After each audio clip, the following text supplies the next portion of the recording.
BM üyesi 23 ülkeden Çin'e Doğu Türkistan'daki Uygur Türklerine yönelik politikaları nedeniyle insan haklarına saygı duyma çağrısı yapıldı.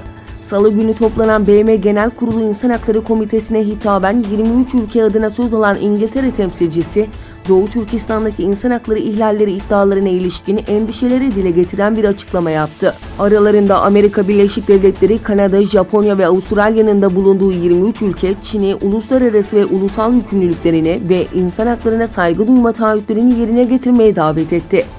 Kurulda ayrıca Çin'den uluslararası gözlemcilerin Doğu Türkistan'a erişimini sağlaması istendi. Ayrıca Türkiye'nin Birleşmiş Milletler Daimi Temsilcisi Yardımcısı Serhat Varlı, Türkiye'nin Uygur bölgesindeki Uygur Türkleri konusunu Çin ile diyalog ve ikili görüşmeler yoluyla ele almaya önem verdiğini söyledi. ABD Temsilciler Meclisi Uygur İnsan Hakları Yasa Tasarısını kabul etti. Doğu Türkistan'daki baskılar uluslararası kamuoyunun gündeminden düşmezken son olarak 11 Ekim'de meclise sunulan Uygur Türkleri ile ilgili yasa tasarısı ABD Temsilciler Meclisi'nde kabul edildi.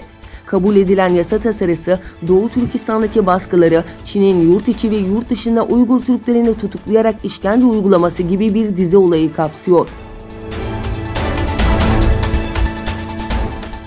Irak'ta Cuma gününden bu yana devam eden hükümet karşıtı gösterilerde ölenlerin sayısı 100'e yükseldi.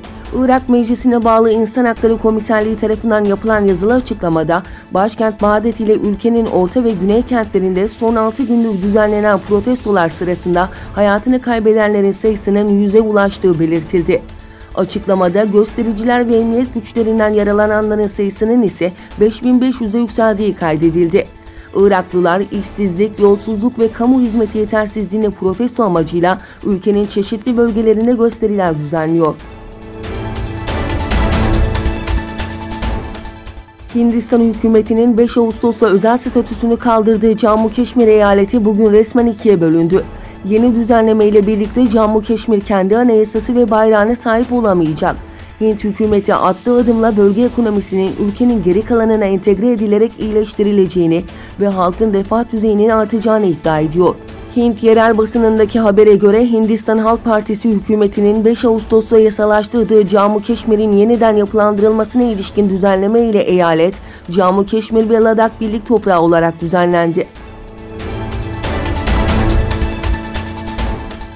İngiltere'nin Avrupa Birliği'nden ayrılmasının ülke ekonomisine 70 milyar sterline mal olabileceği belirtildi. Merkezi Londra'da bulunan Ulusal Ekonomik ve Sosyal Araştırmalar Enstitüsü tarafından konuya ilişkin yazılı bir açıklama yapıldı. Açıklamada İngiltere'nin mevcut şartlarda ABD'den ayrılması halinde İngiliz ekonomisinin gayri safi yurt içi hasılasının 2029'da yaklaşık %3,5 düşebileceği ve çıkışın İngiliz ekonomisine 70 milyar sterline mal olabileceği kaydedildi.